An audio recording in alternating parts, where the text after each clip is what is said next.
Muy buenas tardes, bienvenidos a Agenda Constitucional. Continuamos con nuestro periplo dando vueltas al texto constitucional, todos los artículos para entender qué es lo que se está proponiendo. En esta oportunidad vamos a abordar temas muy relevantes como lo son la soberanía alimentaria y cultura. Nos corresponde el panel de hoy, los presento y los saludamos de inmediato. Catalina Salem, profesora investigadora del Centro de Justicia Constitucional de la Universidad del Desarrollo, y Javier Couso, abogado constitucionalista, académico de la Universidad Diego Portales y Universidad de Utrecht. ¿Cómo están? Bienvenidos, buenas tardes. Hola Hola, Bárbara, buenas tardes. Buenas tardes, Javier. hola Bueno, Catalina, ¿cómo vamos estás? avanzando. Seguimos justamente con derechos fundamentales y garantías. En este caso, seguimos en el capítulo 2 del texto constitucional. Vamos a hablar de, como les decía, soberanía alimentaria y cultura. Vamos de inmediato, directo al grano con los primeros artículos que hemos destacado. Artículo 54. Es deber del Estado asegurar la soberanía y seguridad alimentaria.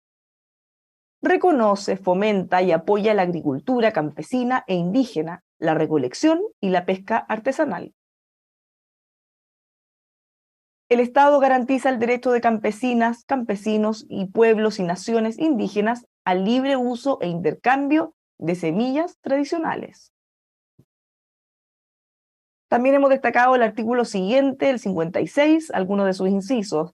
Toda persona tiene derecho a una alimentación adecuada, saludable, suficiente, nutricionalmente completa y pertinente culturalmente. El Estado garantiza en forma continua y permanente la disponibilidad y el acceso a los alimentos que satisfagan este derecho. Como podemos ver, en términos generales, se está estableciendo como un derecho y se están haciendo algunas bajadas respecto a qué tipo de alimentación incluso debería ser y cómo se debería obtener. Catalina, ¿cuáles son las cosas más relevantes que ves en estos artículos e incisos que hemos destacado? Sí, Bárbara, el artículo 54, 55 y 56 de la propuesta constitucional comprende tres conceptos clave que voy a permitir desmenuzarlos un poco para que se entienda cuál es su origen, de dónde provienen y cuál es su contenido. En primer lugar, el derecho a la alimentación que está en el artículo 56 es un derecho humano que ha sido reconocido en tratados internacionales, específicamente en la Declaración de Derechos Humanos de 1948 y también en el Pacto Internacional de Derechos Políticos, de Derechos Económicos, Sociales y Culturales de 1976. Y el derecho a la alimentación ha sido definido, de hecho, por la Comisión de Derechos Humanos de la ONU en 1999 de una forma muy similar a como está en el proyecto de nueva Constitución. Eh, Sin embargo, a ese derecho se le agrega otro concepto que ha sido desarrollado por algunos organismos del Sistema de Naciones Unidas, específicamente por la FAO, y la FAO ha establecido un objetivo. Esto fue el año 2000, el año 1996 en Roma, en donde se acuñó el concepto de seguridad alimentaria. Y la seguridad alimentaria es un objetivo internacional que lo que busca precisamente es que las personas tengan en todo momento acceso físico y económico a suficientes alimentos, ¿ya? Y esa ha sido una directriz que viene del Sistema de Naciones Unidas y que todos los estados parte, entre ellos Chile, han buscado y han procurado asegurar. La seguridad alimentaria, siempre han existido en Chile políticas públicas que precisamente apuntan a a garantizar finalmente el derecho a la alimentación, como por ejemplo en las escuelas, ¿no es cierto? Se da comida a los niños, a los recién nacidos, hasta cierta edad los establecimientos públicos de salud le dan a las madres, ¿no es cierto?, el kilo de leche para que puedan alimentarse. Entonces eso es algo que ya existe en Chile. Sin embargo, yo diría que aquí la novedad está en que se le dé rango constitucional al concepto de soberanía alimentaria.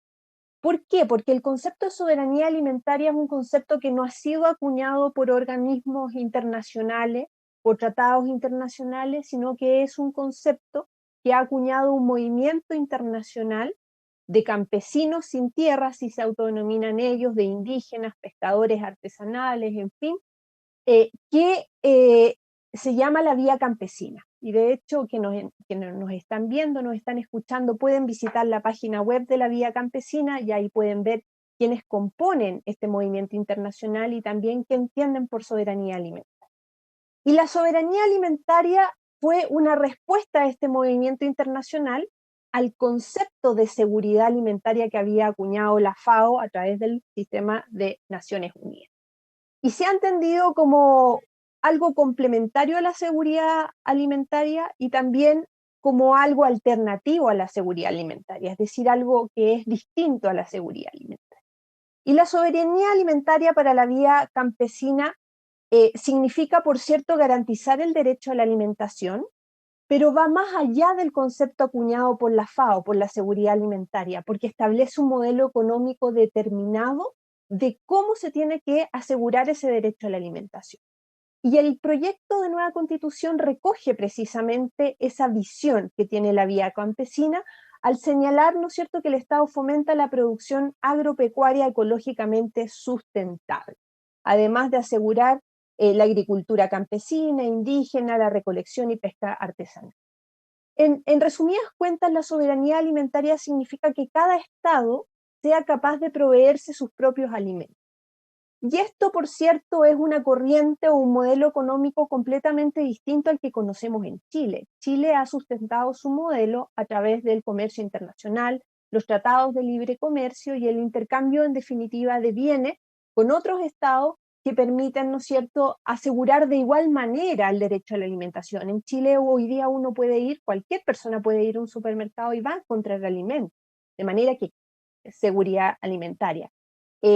Y estos temas tienen una bajada súper práctica, Bárbara. Por ejemplo, en materia de fertilizantes, la guerra en Ucrania hoy día con Rusia ha generado una escasez de fertilizantes y ahí los estados lo que han hecho es establecer políticas para asegurar el acceso a esos fertilizantes porque de ello depende el derecho a la alimentación.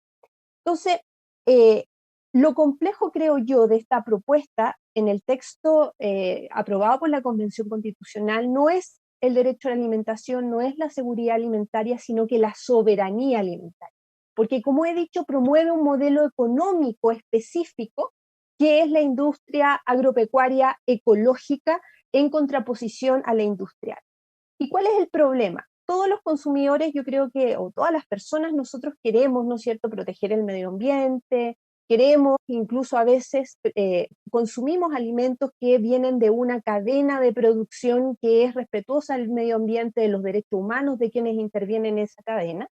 Pero el problema, el gran problema de la propuesta de la soberanía alimentaria es que no logra asegurar que van a existir alimentos para todas las personas, porque la agroindustria ecológica no tiene la misma capacidad de producción que la industria o la agroindustria masiva, que evidentemente tiene un mayor impacto en el medio ambiente. Entonces acá tenemos un dilema, ¿no es cierto? Producir más, pero es menos beneficioso con el medio ambiente, o producir menos, pero con un aspecto mucho más favorable al medio ambiente. El tema es cuál de los dos modelos asegura de mejor manera el acceso al alimento. Y acá se propone uno determinado, que es la soberanía alimentaria. Y después, si quieres, podemos conversar sobre algunos casos de derecho comparado. Ya, para quien nos está viendo y esto le puede parecer quizá un poco teórico o complejo de entender, Javier, hagámosle las bajadas. ¿Qué implica esto? Porque aquí dice explícitamente que es deber del Estado, lo voy a leer ya que parece bien riguroso, asegurar la soberanía y seguridad alimentaria. Pero después dice, para esto promoverá producción, reconoce, fomenta y apoya la agricultura campesina. Entonces, ¿qué es lo que realmente en la práctica establece y qué es lo que no se podría hacer eventualmente? Catalina ya ha hecho un buen resumen de todo, digamos, de la genealogía de estas normas, sobre todo, y creo que antes de contestar esa pregunta ahora, creo que es importante aquilatar lo que significa el hecho de que, siendo como explicaba Catalina, estos conceptos, sobre todo soberanía, perdón, alimentaria y derecho a una alimentación adecuada, normas que vienen del año 48, ponerse al día sobre todo lo que significa el derecho a la alimentación. Estoy pensando en lo que los colombianos han llamado mínimo vital, que es un concepto que va más allá del derecho a la alimentación. Me parece que es importante que haya un reconocimiento constitucional. Nuevamente es algo que vamos a volver a repetir quizá en muchos de estos capítulos dedicados a derechos fundamentales. En Chile, por el artículo 5º y 2º de la actual Constitución, están vigentes tanto la Declaración Universal, como el Pacto Internacional de Derechos Económicos, Sociales y Culturales. Pero, podríamos decir, sociológicamente hablando, las Cortes no han tomado a estos tratados que tienen un rango importante, son reconocidos como límite de la soberanía hoy en la Constitución vigente, en la práctica, y esto es importante, no operan con respecto a estos derechos que están en tratados de derechos humanos de la misma manera que los que están, por decirlo así, consignados en la Carta de Derechos de la Constitución. Eso es una primera cuestión que me parece importante relevar. Respecto a la genealogía que explicaba Catalina, es correcto. Efectivamente, acá hay una combinación de los conceptos, soberanía y seguridad. En alguna medida, yo creo que la pregunta, yendo a lo concreto que planteabas, Bárbara, efectivamente, como estamos a nivel de principios, cuesta mucho aterrizar estas cuestiones, porque uno podría decir, ¿qué tiene prioridad? La seguridad alimentaria entendida a la manera que lo explicaba Catalina, o el derecho de toda persona a una alimentación adecuada. ¿Qué pasaría si es que hay una contradicción entre ambos? Que por intentar, digamos, a mí me parece que es bastante claro que el artículo 56 tendría prioridad lexicográfica, le llaman los filósofos, al artículo 54, en el sentido de que toda persona, si para lograr la seguridad alimentaria en los términos que planteaba Catalina, se pone en riesgo el derecho a las personas a una alimentación adecuada, saludable y suficiente, me parece a mí que es bastante evidente que el artículo 54 prima sobre el artículo 56. Estas son cuestiones que nos va a pasar en casi todos los temas, digamos, que analicemos en materia de derechos fundamentales. Y otra consideración que me parece que con esto termino, importante tener en mente, es que, por decirlo así, la raigambre histórico-cultural de un concepto no ata al intérprete constitucional. En otras palabras, soberanía alimentaria efectivamente es una cuestión que viene más bien del sistema de Naciones Unidas, de la Agencia de Naciones Unidas preocupada de la alimentación, que recordemos la FAO fue creada cuando el gran dilema de las personas en el mundo, sobre todo en desarrollo, era el hambre. Pero efectivamente estamos en una etapa en donde, por supuesto, hay áreas donde el hambre es un problema, pero más que nada hoy día es el problema ecológico el que está relevado por la FAO. Entonces, me parece a mí que es difícil bajar, Bárbara, de una manera muy concreta lo que son principios de esta naturaleza que además son nuevos a nuestro derecho. Ya, o sea, según entiendo lo que ustedes están diciendo, establece nítida y explícitamente que se va a apuntar a, por un lado, el derecho a la alimentación, a la seguridad de poder disponer de los alimentos, y por otro lado, a la soberanía alimentaria en cuanto nosotros mismos seamos capaces de producirlo. Ahora, eventualmente, como está este artículo 56 que decía Javier, si es que no fuéramos capaces de producirlo por distintas razones, sí queda abierta la posibilidad que podamos utilizar otro mecanismo, importarlos, funcionar más o menos como estábamos funcionando hasta ahora. ¿Catalina? Yo creo que sí se puede, pero eso significaría dejar sin contenido un concepto que está en el proyecto constitucional, que es la soberanía. Y acá voy a los casos que tenía preparado. Por ejemplo, la Constitución de Bolivia solamente garantiza la seguridad alimentaria, es decir, está en la línea con este sistema internacional de derechos humanos. Pero la Constitución ecuatoriana tiene un capítulo específico relativo a la soberanía alimentaria que recoge precisamente todos los lineamientos que ha ido desarrollando la vía campesina. Ahora, ¿qué ha pasado en Ecuador?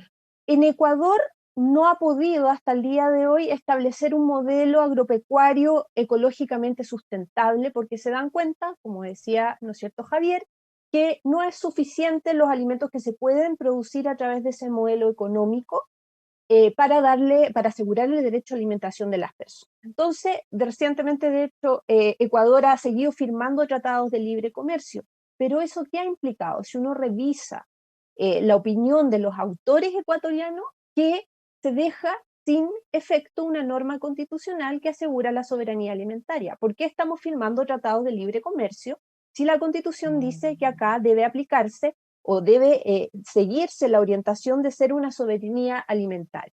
Entonces, cuando Javier, ¿no es cierto?, muy bien dice, bueno, si están en peligro el derecho a una alimentación adecuada, debe privilegiarse, ¿no es cierto?, aquel modelo que permita asegurar o garantizar ese derecho. El punto es que eso yo creo que sería posible si es que se hubiese establecido solamente la seguridad alimentaria. Cuando nosotros le agregamos la soberanía alimentaria, el Estado no tiene opción de decidir. Es como lo que conversábamos en el capítulo anterior respecto de priorizar la política internacional con América Latina. cada gobierno de turno debe decidir cómo se garantiza de mejor manera el derecho a la alimentación. En un momento histórico podrá ser el libre comercio internacional, y en otro momento histórico, por ejemplo, en caso de guerra, tendremos que arreglarnos con lo que tenemos aquí en Chile y no podemos, ¿no es cierto?, entrar a comerciar con otros estados. Pero cuando la Constitución señala que debe haber soberanía alimentaria, le deja una sola opción al Estado. Y esa opción es que usted tiene que garantizar el derecho a la alimentación, a la seguridad alimentaria a través, y lo dice expresamente el número 2 del artículo 54, la producción agropecuaria ecológicamente sustentable. Y acá tenemos un tercer caso de derecho comparado, que es Sri Lanka, que, como ustedes saben, ¿no es cierto?, en las últimas semanas ha vivido una crisis política de una magnitud tremenda, una de cuyas causas, no la única, sino que una es un problema, un conflicto multicausal, pero una es que Sri Lanka el año pasado decidió precisamente pasar hacia un modelo económico basado en la soberanía alimentaria, utilizando, ¿no es cierto?, un modelo agropecuario ecológicamente sustentable, y se dieron cuenta que ese modelo no era sustentable y la población hoy día no tiene que comer. Y hay otro punto, Bárbara, que yo creo que es muy importante, porque el concepto de soberanía alimentaria, si uno lee cómo ha sido desarrollado por la vía campesina, y creo que esa fue la intención también o lo que se tuvo en mente, porque en realidad son oraciones literales que se extraen precisamente de ese manifiesto de la vía campesina, también hay una cuestión acá de solidaridad internacional, una cuestión básica de, y también tiene que ver con este origen, ¿no es cierto?, de la Declaración de Derechos Humanos. Cuando los estados están obligados a comerciar internacionalmente, los hacen interdependientes. La guerra de Rusia y Ucrania, ¿no es cierto?, el mejor ejemplo. Hemos visto el impacto en el precio de determinados productos porque ellos son los productores de esos productos. Pero eso genera incentivos para que en el mundo exista paz. Los tratados de libre comercio, la integración económica entre los estados, ha sido el motor de la paz mundial en las últimas décadas, después de las guerras mundiales. Y un concepto de soberanía alimentaria va en un sentido completamente contrario. Produzcamos nosotros lo nuestro, no exportemos, porque debemos asegurar los alimentos para nuestro propio Estado.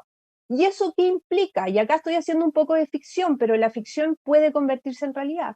Que el día de mañana van a haber más incentivos para que los estados entren en conflicto, porque la soberanía agropecuaria ecológicamente sustentable, cuando se elige como el modelo único, terminan dándose cuenta que las tierras que actualmente tenemos no son suficientes y se requieren más tierras, porque este modelo supone que los monocultivos no existan y que la tierra vaya rotando. Entonces yo necesito más tierra para alimentar a la población. Y eso genera conflictos, genera guerra. Entonces es un concepto muy utópico, que tiene una intención que puede ser muy bonita, que podemos compartir, pero es una utopía en el mundo como lo conocemos hoy y que finalmente busca asegurar uno de los ejes que ha movido también a muchos de los convencionales constituyentes, que es terminar con el modelo neoliberal. El punto es que el término de ese modelo neoliberal realmente no sabemos cómo podemos seguir viviendo con un nivel de aseguramiento de derechos fundamentales como que conocemos hoy día con este otro modelo alternativo. Entonces, cuando decimos que esta propuesta presenta dos modelos de sociedad distintas, este es un gran ejemplo de eso. Javier, le agrego otro artículo que tiene que ver con esto y lo mencionamos. El Estado garantiza el derecho de campesinas, campesinos y pueblos y naciones indígenas al libre uso e intercambio de semillas tradicionales. ¿Qué implica esto? ¿Cómo se define cuál es una semilla tradicional? Antes de pasar eso, quisiera comentar, porque discrepo de algunas cosas que planteaba Catalina. Respecto a la utopía y las promesas, digamos, el vaciamiento de contenido, yo creo que es propio de toda carta fundamental. Voy a poner un ejemplo muy concreto. La actual Constitución, el artículo 19, número 9, garantiza el acceso igualitario a la salud, a las acciones de protección. Y cualquier chileno y chilena puede advertir que no tenemos, salvo la sala tercera, de una manera, me parece a mí, poco orgánica, de hecho, hasta perjudicial. En algunos casos, justicia a cuentagotas se le denomina el derecho comparado. Se ha otorgado a personas que, particularmente niños y niñas que están en situaciones de enfermedades catastróficas. La sala tercera ha desplegado una jurisprudencia hace unos años donde ordena al Estado financiar medicamentos, tratamientos de hasta 1.000 millones de pesos por individuo, por persona. Pero eso no es una política que alcance a garantizar la igualdad en la protección de la salud, y es una aspiración. Entonces, quería nada más, porque esto es importante aclararlo para el resto de los artículos que vamos a estar analizando. Toda constitución tiene un cierto elemento de aspiración. De hecho, esta es una de las razones por las cuales muchas veces ha habido personas que han criticado a las cartas constitucionales por no ser ejecutables, por no ser exigibles. Entonces, tampoco creo que sea, desde el punto de vista de interpretación constitucional, claro que cuando, digamos, que lo que ha ocurrido en Ecuador, como relataba Catalina, vaya a ser algo que necesariamente nuestro intérprete constitucional vaya a tener que supeditarse a la situación que ella describe. Creo que creo que la imaginación constitucional es importante, por supuesto, pero también tiene que estar anclada en lo que son las realidades jurisprudenciales de cada uno de los países. A mí me parece Pero en el artículo aparece con la misma fuerza porque dice que el Estado tiene que asegurar la soberanía y la seguridad alimentaria, las pone de la mano, en la misma línea de todo. exacto, pero la pregunta es la interpretación. A ver, aquí hay la interpretación de seguridad alimentaria, como lo hace un particular movimiento, no es algo que necesariamente ate. Los textos constitucionales, esto tiene mucho que ver con lo que se ha debatido hoy día entre el debate paralelo que hemos visto en Santiago de Chile estos días entre Carlos Peña y Jorge Correa Sutil y Sebastián Soto. La intención no necesariamente determina lo que quedó. La interpretación de cada concepto no depende de lo que algún convencional haya tenido en su mente o dónde se inspiró. Esto es un debate que, de partida en Chile, bueno, ese es un debate sabroso que tendrán en otra ocasión otras personas, pero el debate es mucho más, en otras palabras, si uno lee esto como buscándole, digamos, la hipótesis más catastrófica, va a encontrarlo en cualquier carta. Yo acabo de nombrar un artículo, el 19, número 9 de la actual Constitución, que me parece que lleva 40 años sin cumplirse. No hay un acceso igualitario a la salud, de hecho. Me parece importante que esté también. No estoy en contra de que esté. Creo que es una aspiración importante. Respecto al contenido del tema de las semillas, me parece, planteada Bárbara, es un debate, digamos, que también da cuenta de una realidad nueva que tiene que ver con algo muy complejo que haría para un solo programa en sí mismo, que es básicamente el ADN de las semillas y la producción global que se produce. Es algo que es demasiado complicado para entrar al detalle, pero no me parece que tenga una relevancia demasiado importante, y sé que hay otros temas que quieres tratar.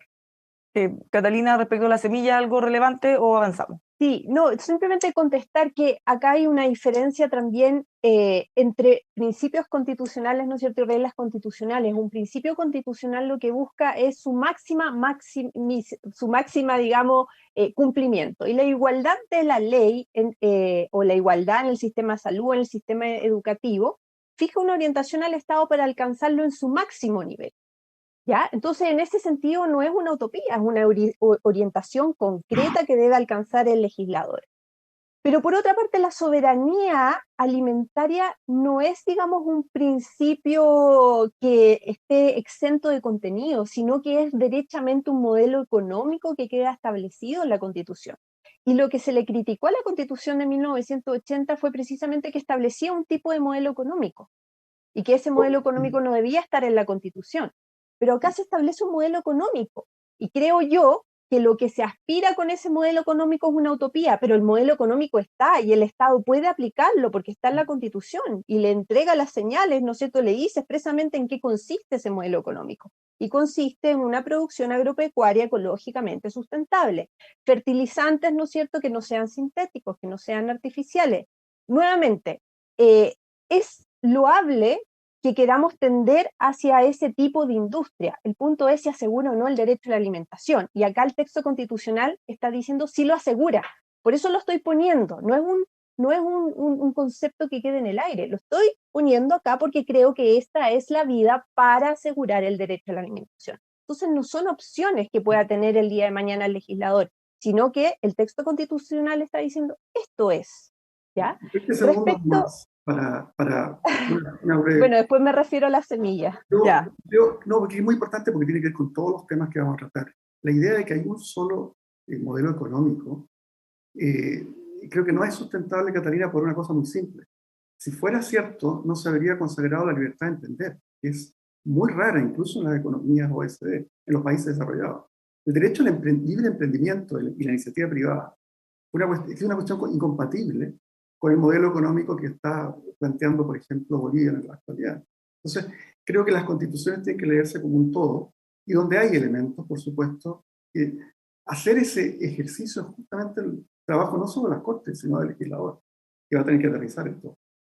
¿Y Yo respecto no a he la semilla? dicho, sí, yo no he dicho que no existe libertad de emprender, Bárbara, perdón, simplemente he dicho que esa libertad de emprender se va a tener que enmarcar en este concepto de soberanía alimentaria. Si yo tenía tierras para cultivar, ya no puedo tener monocultivos, no puedo usar artificiales sintéticos, sino que tengo que utilizar ese suelo para una industria agropecuaria ecológicamente sustentable. Entonces, una limitación constitucional, no legal, a ese mismo derecho a emprender en esta materia específica, ¿ya? Porque Bueno, ¿qué también pasa puedo con los emprender en otras. agricultores que en el fondo no califican según lo que han venido haciendo siempre en este concepto entonces? O Bueno, es que que no tienen monocultivo ni con los fertilizantes y con todo lo que corresponda para calzar con estos nuevos parámetros. Es Creo que que es si un se buen quisiera, ejemplo, perdón, creo que es un buen ejemplo del contraste. Se vaciaría de contenido la libertad de emprender si es que estuviera completamente limitada digamos, por esta norma. Entonces, me parece a mí que es el ejemplo preciso donde tiene que haber una una armonización, una interpretación sistémica de esta norma. Pero acá no hay un modelo puro. Si solo se hubiera un modelo puro, como si no estuviera esa norma de libertad de emprender, que fue muy debatida, ojo, no fue algo que la convención estuvo de buena primera dispuesta a hacer. Yo creo que fue un logro importante que transforma todas las hipótesis algo catastrofistas, creo yo, en algo que no es así. Semilla para seguir avanzando, que tenemos hartos artículos más, Catalina. y bueno, el tema de las semillas tradicionales, bueno, esto yo no estoy en desacuerdo con esta norma, simplemente mencionar que el año 2011 se suscitó el debate a raíz de la aprobación del UPOP 91, que era un convenio internacional que permitía la protección de variedades vegetales. Y acá hubo una interesante discusión porque hubo un requerimiento parlamentario y también fueron varios representantes indígenas a alegar que este convenio internacional podía afectar su derecho a hacer uso e intercambio de semillas tradicionales. Pero en realidad el Tribunal Constitucional zanjó esta cuestión y dijo acá no hay realmente una afectación a este derecho de los pueblos indígenas, porque lo que se protege a través de este convenio son variedades vegetales que son producto de una investigación científica, es decir, a través de una investigación científica se crea una nueva variedad vegetal, por ejemplo, tomate sin pepa, sandía sin pepa, en fin, y eso sin duda no afecta el derecho de los pueblos indígenas a hacer uso de sus semillas tradicionales. Así que yo creo que simplemente, quizás esa fue un poco la intención, pero realmente no veo, digamos, un problema mayor con esa norma. Continuamos con más artículos destacados y nos vamos también cambiando un poco de tema. Vamos a ir mirando rápidamente otros artículos. Probablemente en estos quizás no haya tanto debate. Seguimos. Artículo 60. Toda persona tiene derecho al deporte, la actividad física y a prácticas corporales. Toda persona y comunidad tiene derecho a participar libremente en la vida cultural y artística y a gozar de sus diversas expresiones, bienes, servicios e institucionalidad. Igualmente tiene derecho al uso de espacios públicos para desarrollar expresiones y manifestaciones culturales y artísticas. ¿Ven acá algo llamativo? Al parecer está bastante claro. Avancemos si es que hay un punto de disenso, ¿no? ¿Le llama algo la atención en estos artículos? A mí me parece que simplemente son otras, es, es el reconocimiento constitucional, algo que Chile está haciendo hoy en día, no veo mayores novedades al respecto, solo que se eleva a rango constitucional. Catalina. Sí, yo concuerdo con Javier que esto ya existe en Chile y lo único que se consagra a nivel constitucional. Ahora la pregunta, ¿era o no necesario? Y acá volvemos al tema, ¿no es cierto?, de que esta es una constitución maximalista, una constitución que entra en excesivo detalle, casi como diseñando, ¿no es cierto?, una política pública, porque no solamente consagra el derecho, sino que le dice al Estado cómo lo tiene que garantizar específicamente, algo que el día de hoy queda abierto a cada gobierno cómo específicamente va a garantizar ese derecho. ¿Y por qué uno dice que es maximalista? Porque estos derechos, por ejemplo, el derecho al deporte, claramente se entiende comprendido dentro del derecho a la vida y la integridad física, ¿no es cierto? Es parte de eso. Entonces uno se pregunta, bueno, ¿por qué tiene que quedar además en otro articulado? Y eso responde uno a que esta constitución sigue la corriente del constitucionalismo latinoamericano. Podemos ver derechos similares en la constitución ecuatoriana y en la boliviana, y creo que tiene que ver con nuestra misma cultura barroca latinoamericana, ¿no es cierto?, de que más es menos, una especie de desconfianza, yo lo leo como una desconfianza muy importante a los gobernantes, de que todo tiene que quedar escrito, como un contrato. Cuando uno redacta un contrato, quede todo escrito para que la otra parte, digamos, no haya ningún lugar a ningún tipo de equívoco. ¿Y cuál es el problema? Y este es un problema también de nuestra propia cultura, que finalmente cuando uno le pone al Estado tantos detalles, tantas prioridades, y sabemos que cada gobierno de turno finalmente tiene que elegir 3 de esas prioridades, no sé, salud, educación, la Constitución empieza a perder fuerza en el día a día, porque las personas ven que tienen asegurado el derecho al deporte, pero a lo mejor en su comunidad no hay una plaza con máquinas para hacer deporte. Entonces, empiezan a dejar de vivir esa Constitución, y ese es el gran peligro de escribir todas las constituciones, que empiezan a perder esa legitimidad porque finalmente es un contrato incumplido. Yo tengo un contrato de arriendo, pero resulta que mi arrendatario está viviendo ahí y no me paga. ¿Qué hago? Pero si el contrato dice esto, pasa un poco lo mismo, ¿no es cierto? Que el gran peligro de escribir todo y de una determinada forma, porque no es solamente establecer un derecho, sino la forma en cómo se tiene que garantizar, es que si el día de mañana eso no se cumple, entonces, bueno, la gente empieza a perder confianza ya no en la clase política, sino que también una confianza hacia el texto constitucional. Continuamos con otro. Solo 10 segundos para hacer una pequeña réplica a Catalina, porque ha dicho algo que yo creo que hay algo de palos porque boga uno o porque no boga. Yo recuerdo que muchos convencionales de Chile Vamos pagaron vestiduras porque no se consignaba que los fondos de pensiones eran, digamos, no podían ser expropiados, cuando estaba perfectamente ya cubierto por el derecho de propiedad sobre todo tipo de bienes. Entonces, me parece a mí que el que en Chile ya hay una tradición de cerca de 4 o 5 gobiernos de centro, de izquierda y de derecha que han convivido con un ministerio del deporte. Así que la idea que haya estado subsumido en la integridad física, me parece a mí que amerita un artículo y no veo ese escenario tan, digamos, de vaciamiento de sentido de la Constitución porque se haya establecido el derecho al deporte. Agregamos otros más derechos. Seguimos revisando algunos de los artículos destacados. El 96, toda persona tiene derecho a participar libremente de la creación, el desarrollo, la conservación y la innovación de los diversos sistemas de conocimiento. ¿Algo que comentar?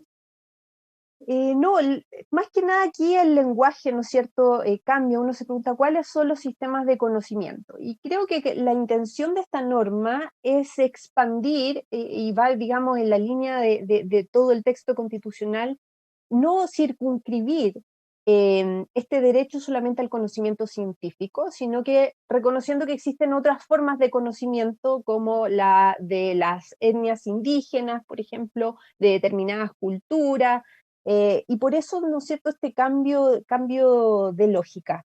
Pero más allá de eso, nuevamente, digamos, una reiteración constante de muchas cosas que ya se daban por obvia.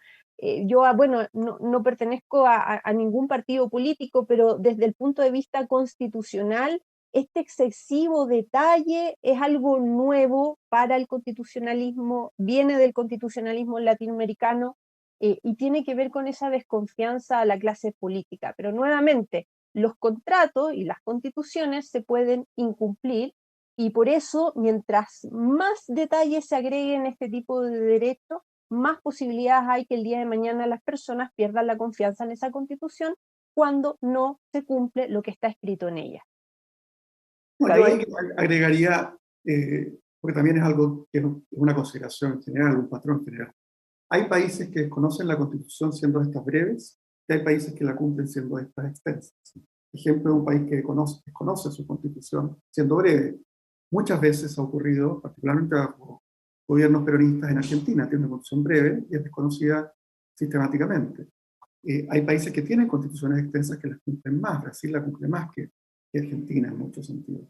Entonces, me parece a mí que en general tiene más que ver con la tradición de apego, una cultura constitucional que tenga o no un país que la extensión de su carta. Continuamos. Aquí abrimos un tema que puede ser interesante también de analizar. Más artículos. 97. La Constitución garantiza la libertad de investigación. Acá tuvimos que hacer algunos recortes en el inciso por la extensión, ¿ya? Es deber del Estado estimular, promover y fortalecer el desarrollo de la investigación científica y tecnológica en todas las áreas de conocimiento. El Estado generará de forma independiente y descentralizada las condiciones para el desarrollo de la investigación científica transdisciplinaria. Javier. A ver, yo creo que este tipo de... Me parece que es una norma quizá excesiva en el detalle, ¿estoy de acuerdo? Ahora, creo que esto se vincula en Chile, esto pasa mucho, este es un país donde hay una cierta tradición liberal, en el sentido de que, digamos, en democracia, en régimen democrático, es un país donde en general no se suprime este tipo de derechos. Ahora, nunca está de más que estén consignados en la Constitución, particularmente teniendo en cuenta que ha habido casos, estoy pensando, de universidades donde la libertad de cátedra, que está muy vinculada a este artículo, pero también la investigación ha sido puesta en cuestión. Recuerdo el caso de un jesuita amigo mío, Jorge Costa Duarte, que fue, digamos, que se le prohibió enseñar cierta teología. Esto en una universidad que recibe fondos públicos. Este tipo de cuestiones son poco comunes en nuestro país. Pero por eso, en ese sentido, valoro que digamos, que se consigne constitucionalmente algo que creo ya en Chile en general es respetado. Catalina. Sí, yo creo que bueno, el caso que propone Javier en realidad se relaciona más bien con la libertad de enseñanza y cómo uno ejerce la libertad de enseñanza en determinadas instituciones que adscriben a un determinado proyecto educativo que a su vez se adscribe también a la libertad de enseñanza. Entonces, si yo voy a una institución de confesión católica, se supone que tengo que enseñar, ¿no es cierto?, ejercer mi libertad de enseñanza de acuerdo a ese proyecto educativo, y tengo que ejercer mi libertad de enseñanza en otro proyecto educativo si no estoy de acuerdo con ese proyecto educativo. Pero esta norma que estamos comentando se refiere a la libertad de investigación. Y acá, a diferencia de lo que comentábamos respecto a los sistemas de conocimiento, se refiere específicamente al conocimiento científico, ya no a cualquier tipo de conocimiento. Y me parece, digamos, una norma adecuada, además que recoge varias cosas que ya se habían venido desarrollando a nivel universitario, como las investigaciones transdisciplinarias, esto de integrar los conocimientos de distintas disciplinas, pero nuevamente en la Constitución vigente también establecía una obligación del Estado, ¿no es cierto?, promover la investigación, y acá simplemente se verbaliza, se expande más, pero es algo que ya existía en Chile. O sea, en Chile yo, por ejemplo, estoy haciendo un doctorado y el Estado me da fondos para estudiar mi doctorado, después los académicos pueden postular a proyectos de investigación y eso hoy día existe realmente. Muchas generaciones se han podido formar en el extranjero gracias a esos fondos públicos y es algo que ya, digamos, no es algo nuevo. Ya, la novedad entonces que se eleva a rango constitucional, algo que ya estaba Ni ocurriendo en siquiera, la... yo creo que está en la Constitución vigente a propósito del derecho a la educación, sino que se desarrolla, digamos, de una manera más detallada, diría yo. A ver, pero solamente para complementar esto, yo estoy de acuerdo que está hoy día implícito o está explícita la frase, pero no entra en el detalle. Pero nuevamente el desafío en Chile, insisto, es un país donde en general se respetan estos derechos y vinculo investigación con enseñanza por el siguiente motivo. En el caso que nos ocupa, se trataba de un sacerdote católico, cuya investigación fue lo que incidió en que la autoridad prohibiera su derecho a la enseñanza, a la libertad de cátedra. Fue lo que investigaba. Era una teología que, y es importante recordarlo, cuando hay fondos públicos, vamos a tener este debate, va a llegar a la Corte Constitucional tarde o temprano o al tribunal, si es que prevaleciera el rechazo. Esto no está zanjado en Chile. Una cosa es una declaración de principio y otra cuestión es, ¿puede una institución que recibe fondos públicos pasar a llevar la libertad de enseñanza de alguien que incluso forma parte de su propia iglesia. La Facultad de Teología se manifestó, todos sus académicos en contra de esta medida. Entonces, insisto, no es algo habitual en Chile. Afortunadamente tenemos un estándar bastante elevado, culturalmente hablando, pero para los casos en que ocurran este tipo de cuestiones, es sano que esté constitucionalmente establecido. Continuamos con más artículos que tienen relación con los temas que estamos hablando. Artículo 99. El Consejo Nacional de Bioética es un órgano independiente, técnico, de carácter consultivo, pluralista y transdisciplinario. ¿Cuál sería el rol de este consejo, Javier? A ver, el Consejo Nacional de Bioética me parece una iniciativa que se antepone a cuestiones que se vienen. En Chile tenemos un sistema informal o muy escasamente regulado de bioética, particularmente en lo que tiene que ver con listas de espera para trasplantes. Eso existe hoy. Digo informal, relativamente poco formalizado, pero efectivamente se vienen cuestiones muy importantes. La clonación humana está a la vuelta de la esquina, las cuestiones bioéticas son cada día más importantes y la idea del Consejo la interpreto como una manera de tratar de unificar una cierta dispersión que hay en el tema. Va a ser clave la bajada que haga la ley, por supuesto. El marco es el tipo de artículos que no pueden operacionalizarse sin una ley, pero estas son cuestiones que van a ser quizá los debates que van a definir junto con el cambio climático las próximas décadas.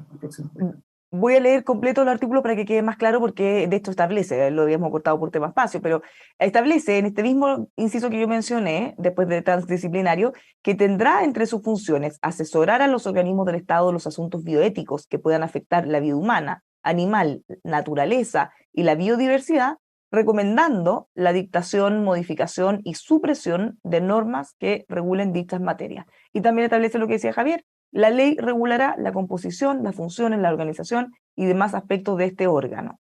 Catalina. Sí, bueno, como decía Javier, esto existe informalmente, está muy regulado en las universidades, por ejemplo, no es en el caso de derecho que nosotros trabajamos con las palabras, con las normas, pero por ejemplo en medicina, digamos, en todas las carreras científicas, todos los proyectos de investigación deben pasar por un consejo interno que tienen las universidades para precisamente evaluar estos puntos. Así que bueno, nuevamente la cuestión es si debería estar en la Constitución o debería estar en la ley. Volvemos a la discusión que ya tuvimos con Javier, pero es algo, digamos, muy propio y va de la mano de la libertad de investigación. La libertad de investigación tiene límites.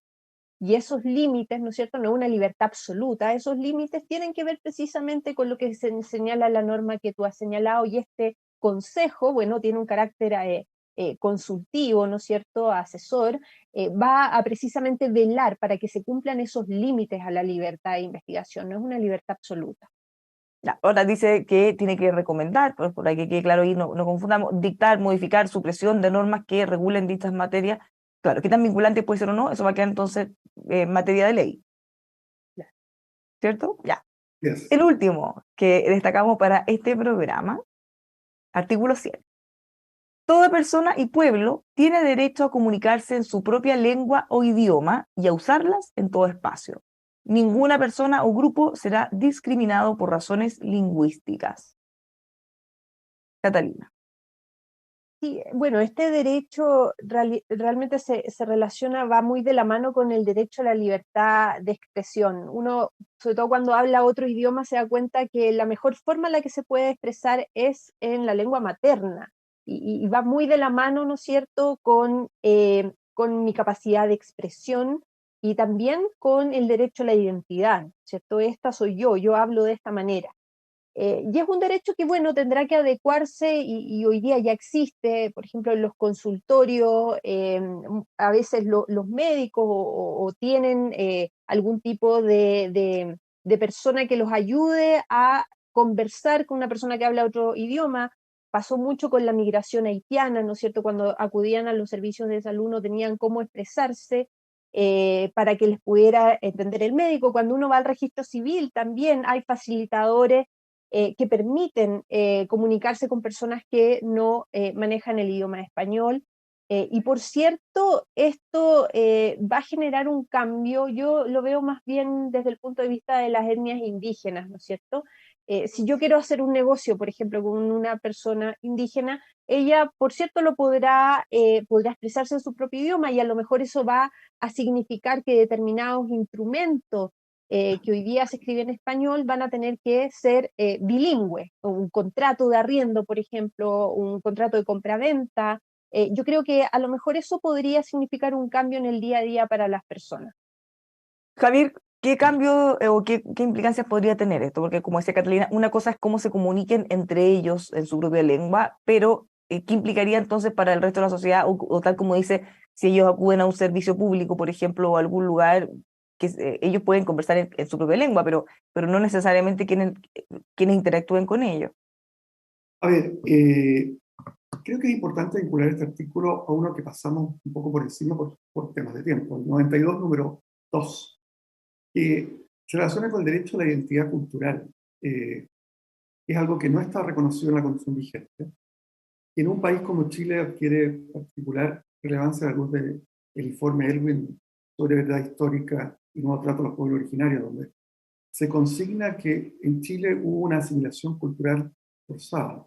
Y la nación chilena, en el siglo XIX particularmente, pero también a comienzos del XX, fue una creación del Estado de Chile. Esto es una cuestión que tiene mucha raigambre histórica, Góngora lo explicó muy bien, a diferencia de lo que ocurrió, por ejemplo, en Inglaterra o Francia, donde la nación francesa creó el Estado francés. En Chile, el Estado de Chile creó la nación chilena a punta de una asimilación forzada.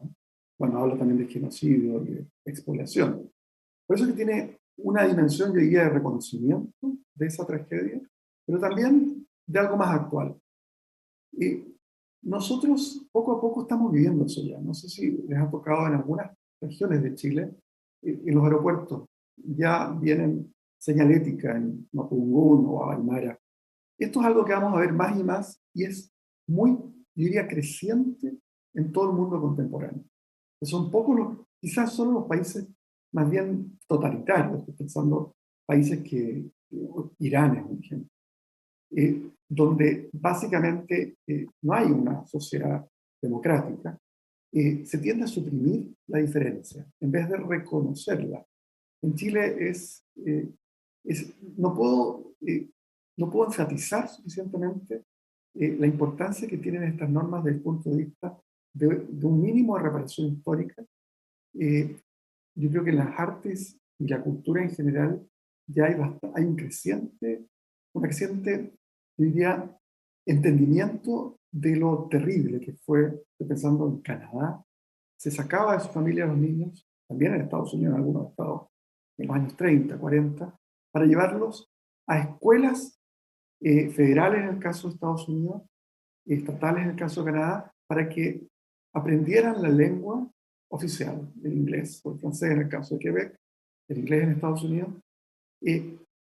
Eso era la asimilación forzada, pasaba a llevar una serie de otros derechos fundamentales, pero en este caso particular creo que es una cuestión que está tomando un creciente, no sé si se han fijado en el debate constituyente, más allá de las posiciones a favor de la prueba o rechazo, y esto es relevante porque se ha hablado mucho de cómo se han ido corriendo ciertos cercos. En Chile no aparece hoy día en nuestra Constitución la palabra indígena en ninguna parte de la Constitución vigente, cero. Y ahora estamos viendo que hay una creciente conciencia de que de haber una nueva Constitución, ya sea porque se aprueba el 4 esta o porque hay otra, tendría que tener elementos de interculturalidad. Hay gente que dice plurinacionalismo no, aun cuando hay personas también de centro derecha como Arturo Fontaine que han destacado la relevancia de reconocer la plurinacionalidad. Pero aún aquellos que no están por la plurinacionalidad reconocen lo clave que es la multiculturalidad o la interculturalidad.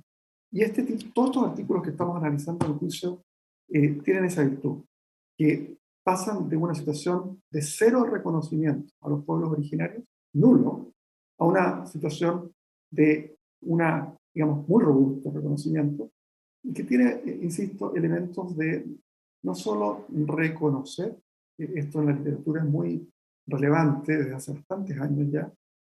Había una literatura, estoy pensando en Nancy Fraser, que plantea que normalmente nos concentrábamos en el eje redistribución de bienes, cuando en realidad en el mundo contemporáneo más y más, junto con la redistribución, está el reconocimiento, como otro eje crucial dentro de lo que es la distribución autoritativa de cuestiones valiosas, como diría Huntington, que todo Estado hace. Todo Estado, en el fondo, distribuye o permite un sistema en que se distribuyen bienes, pero crecientemente el reconocimiento de identidades culturales es una cuestión que está siendo valorada en todo el mundo. Hay gente que ha atacado esto como una cuestión identitaria, no sé si hay personas que han planteado que esta sería una constitución identitaria. Yo creo que es simplemente una constitución que se pone al día con una sensibilidad mundial respecto a que se puede estar juntos, estar unidos en un mismo Estado, teniendo diferencias incluso lingüísticas o filosóficas o religiosas o de todo tipo. Catalina, para cerrar. Sí, yo estoy de acuerdo con Javier, pero insisto que esta norma, digamos, no, o sea, lo que viene a hacer es profundizar un proceso que ya existe en la sociedad chilena. Nunca en nuestra historia se ha prohibido hablar una determinada lengua. Nunca ha sucedido eso. Esta norma plantea un desafío, sí, que ahora eso que se había respetado en la cotidianidad va a tener que prolongarse a otros aspectos de la vida. Por ejemplo, el contrato de arriendo con una persona que no habla mi idioma, bueno, va a tener que haber dos versiones del contrato. Esas son las cuestiones más prácticas. Pero el legislador y también la administración pública ya han hecho realidad este derecho. Yo coincido con Javier completamente. Por ejemplo, en materia procesal penal, cualquier persona que no hable el idioma español tiene derecho a un traductor. Entonces, digamos, no es algo novedoso, y lo que sí aquí, digamos, tengo un matiz con Javier, no una discrepancia, sino que simplemente un matiz, que este artículo 100 no restringe este derecho solamente a las etnias indígenas, sino que a cualquier persona. Incluso un extranjero tiene derecho a invocar este derecho. Y eso lo hemos visto con, por ejemplo, haitianos que no hablan español y que en los centros de salud, en urgencias, han tenido también que contratar traductores o tomar las medidas para poder atenderlo. O los mismos médicos. Yo tengo un hermano médico y me contaba que aprendió creole, lo básico, para poder atender, ¿no es cierto?, a los pacientes que recibía. Así que es algo que la misma sociedad se ha ido adaptando, ¿no es cierto? Y tiene que ver con que cada vez más, lo dijo muy bien Javier, estamos ante sociedades multiculturales, ¿no es cierto? Y una de esas expresiones es precisamente el lenguaje. Bueno, Javier, Catalina, muchísimas gracias. Hemos dado una mirada por encima, tratando, por supuesto, de ir profundizando los aspectos más relevantes de los contenidos, en este caso de soberanía, seguridad alimentaria y algunos factores culturales. Muchísimas gracias a los dos y nos encontramos de nuevo la próxima semana. Gracias, Muchas Bárbara, y gracias, gracias, Javier. Catalina, Bárbara, vamos a hablar. A todos quienes nos están acompañando, los quiero dejar invitados a un par de días más. Solamente vamos a seguir en esta revisión. Se vienen también artículos tan importantes como los que hemos visto en esta oportunidad, por supuesto complementados con entrevistas en profundidad respecto a todos estos temas, siempre aquí en emol.com.